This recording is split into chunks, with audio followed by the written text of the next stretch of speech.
Yes, that's joebilineHD here, and it's Friday, which means we've got some more Season 2 news, post-reset news. And it's an interesting one this week, although it's kind of stuff that we was waiting to hear if they'd come back and be refreshed and what's not.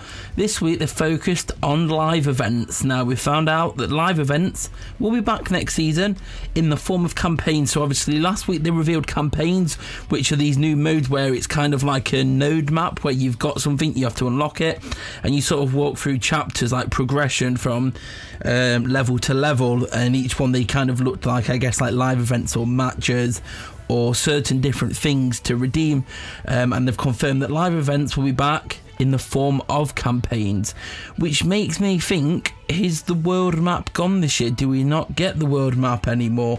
Obviously the world map at the start last year contained the live events, and it also contained people to play your attack mode games on. Obviously attack mode changed to versus attack and they were removed from the map, so the map was purely there for live events. With live events as campaigns, is there any need for the world map anymore? Is that the end of the world map?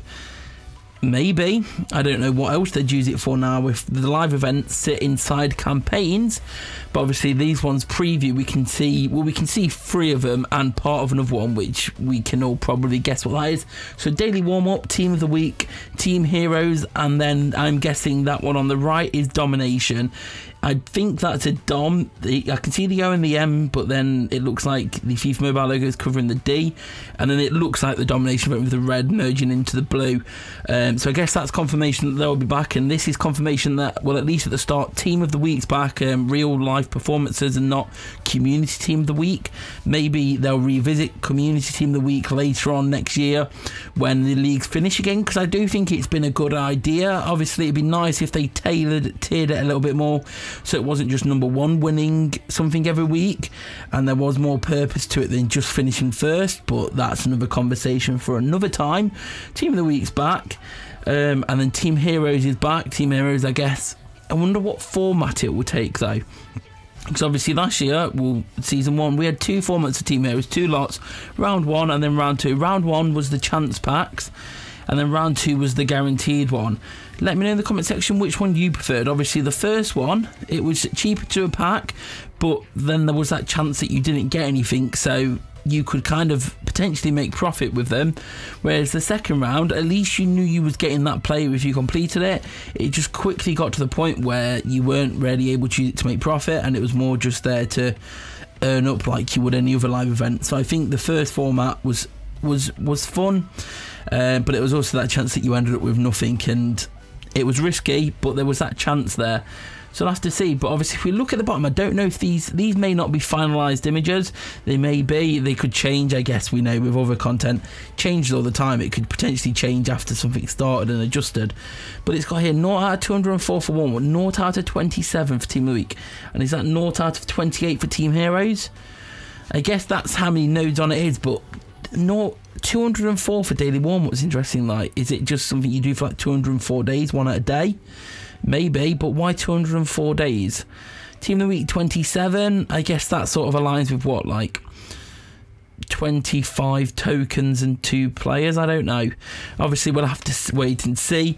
We have got an image here which we'll cut to now of what the daily warm-up campaign is looking like at the moment. They've got the nice quite a smart picture behind it. I do think it looks quite nice and fresh, looks modernised if anything, because at times this year a lot of the main stuff I've enjoyed it, but some of the menus have looked a bit just sort of like just basic sort of. It seems this year they've gone for that more modern, sleek, it pops at you, like the Team Hero logo for example is 3D and it pops out. It's really like, I guess we've seen from the cards last week, the cards pop, like the upgraded cards, the play stick out the card. This year it seems vibrant, it seems colourful, but it seems sleek and modernised, and there's that green sheen to it. Like this year there's a bit of it here and there, but a lot of it's quite static, like old school computer generatedness. This year it seems they're playing on the images a lot more, which look smart, they look work. Let me know what you think of that below.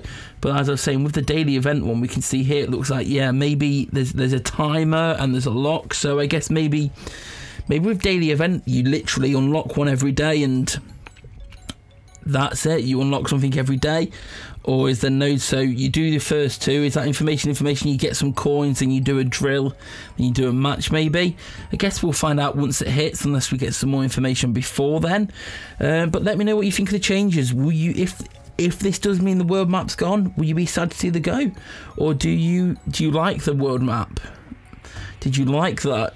I don't know, obviously. You'll have to let me know what you think in the comments below. But it's nice to see these are back. What other events would you like to see this year? Because what isn't mentioned, but is mentioned in the blog post, Team of the Week, Domination, Scouting. Scouting's back. That didn't make it there, but Scouting's back. I guess a bunch of them stuff, although they weren't that useful as the year went on after the first couple of months to half a year. They were very vital at the start, especially when you've got not many coins in your teams, not very high. Those chances to get a rate of like an elite from the scouting pack was quite useful. It just seems they've got a bit more purpose in this year, like you're progressing on a campaign. So I like the thought that you'll always feel like you're progressing somewhere, and it's not just a repetition all the time. We'll have to see how detailed that gets.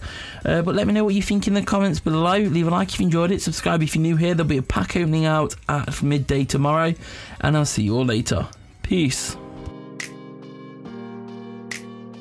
But behind closed doors, I'm a fool for your love.